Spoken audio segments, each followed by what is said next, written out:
Assalamualaikum warahmatullahi wabarakatuh. Kembali lagi bersama saya di channel Danger Zone. Jadi di segmen Kismis Kisah Misteri kali ini saya menceritakan tentang Misteri Desa Keramat. Oke, sebelum masuk ke ceritanya, alangkah baiknya kalian dukung channel kami dengan cara subscribe, like, komen, and share ke teman-teman kalian semua. Agar kami lebih semangat lagi untuk membuat video-video yang lebih menarik lagi. Baik, tanpa banyak basa-basi kita gas ke ceritanya. Kismis Kisah Misteri. Dimulai.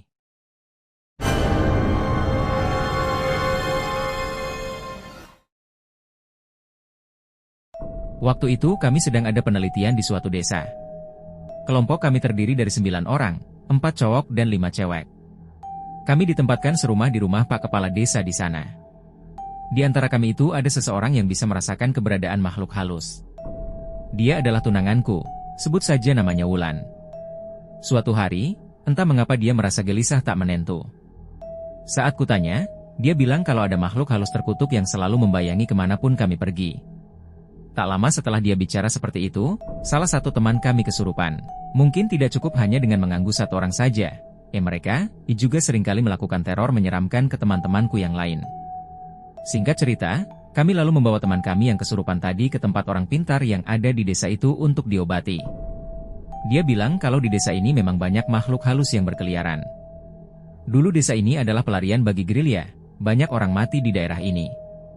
Setelah melakukan pengobatan itu, kami semua kembali pulang ke rumah kepala desa. Sekitar jam 8 malam, tunanganku berteriak sangat kencang dari arah kamar mandi. Aku dan teman-temanku yang lain bergegas menuju kamar mandi. Saat kutanya, lagi-lagi dia bilang kalau ada makhluk halus yang mengganggunya. Sosoknya kayak raksasa. Aku pun tertawa untuk mencairkan suasana. Tunanganku itu terlihat pucat, tak bersemangat dan lemas. Aku segera mengantar Wulan ke kamarnya. Sesampainya di kamar, dia bilang, jika kami tidak pergi 2 hari lagi dari desa ini, maka makhluk itu akan mengikuti kami semua tanpa kecuali. Saya ingat betul bahwa malam itu adalah malam ketiga kami di desa itu. Karena di antara kami cowoknya ada yang tidak tulen, si Rio, salah satu temanku mulailah menjahilinya. Si Romi mengikat sebuah selimut di bagian ujungnya, persis kayak pocong. Kemudian pocongan tersebut ia taruh dengan posisi berdiri di samping jendela dekat si Rio tidur. Keadaan gelap memang mendukung untuk menjahili orang. Ketika si Rio bangun pengen pipis, sontak dia kaget saat melihat pocongan tadi. Rio yang awalnya cuma kaget biasa, tiba-tiba berteriak histeris, dan akhirnya jatuh pingsan. Kami awalnya mengira si Rio takut dengan pocong bikinan si Romi tadi. Tapi dugaan kami salah, karena beberapa saat kemudian ada pocong beneran berdiri di samping si Romi. Aku melihat Romi yang tadinya besar hati karena sudah merasa berhasil jailin si Rio, langsung pingsan juga karena melihat pocong beneran yang cuma berjarak 5 cm darinya.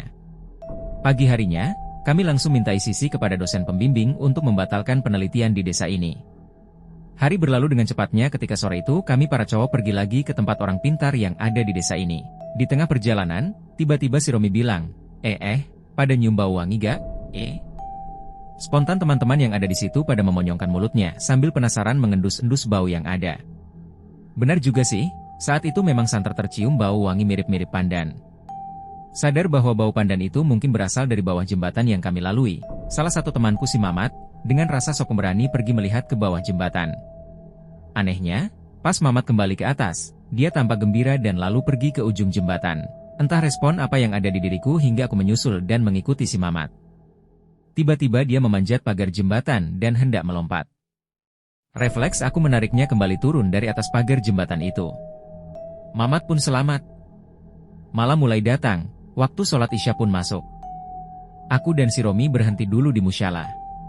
Saat mengambil air wudhu, aku melihat seorang wanita berpakaian putih berada di dalam toilet di sisi ujung kanan.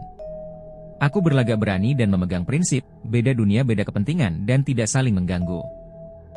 Aku meneruskan wudhu tanpa menoleh lagi ke arah toilet itu. Saat membasuh hidung dan muka, angin dingin serta-merta menerpa tengkuk dan dari kejauhan aku melihat wanita tadi melayang rendah mendekat. Posisi terakhir hantu berbaju putih itu persis di sebelahku. Dia hanya berdiri tegak mematung tanpa bersuara. Aku hanya bisa meneruskan wudhu sambil bergidik ngeri. Memang sih aku tidak dapat menyaksikan wajah seram setan itu, karena posisinya sengaja kubuat terus membungkuk. Tapi yang kulihat jari-jarinya sudah kurus kering, hanya kulit berbalut tulang, warnanya hitam dengan kuku yang panjang dan runcing-runcing.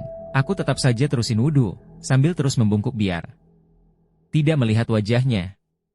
Begitu selesai, aku langsung bergegas balik kiri sambil mengucapkan salam.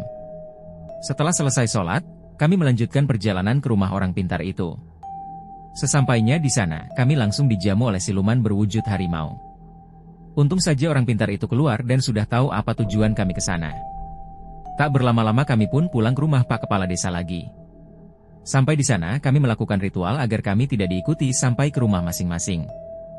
Setelah ritual itu selesai, barulah rasanya hati ini agak tenang dari rasa takut. Jam sudah menunjukkan pukul 12 malam. Tunanganku kebelet pipis, dia minta ditemani olehku. Dia bergegas keluar sambil manggil-manggil namaku. Ketika ku hampiri, dia malah nyeletuk, si pocong merayuku sayang, katanya sambil tertawa. Namun tiba-tiba dia terdiam sejenak.